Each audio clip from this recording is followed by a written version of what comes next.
ولقد خلقناكم ثم صورناكم ثم قلنا للملائكة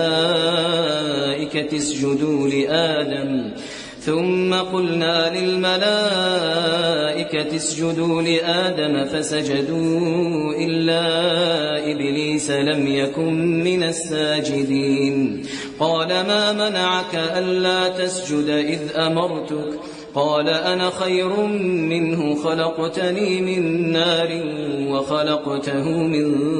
طين قال فاهبط منها فما يكون لك أن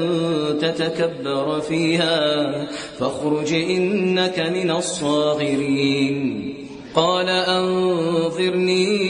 إلى يوم يبعثون قال إنك من المنظرين قال فبما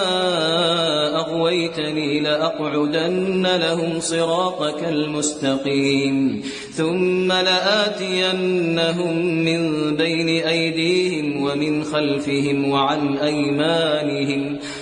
أيمانهم وعن شمائلهم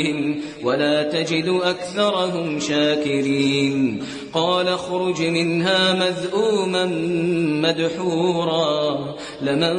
تبعك منهم لأملأن جهنم منكم أجمعين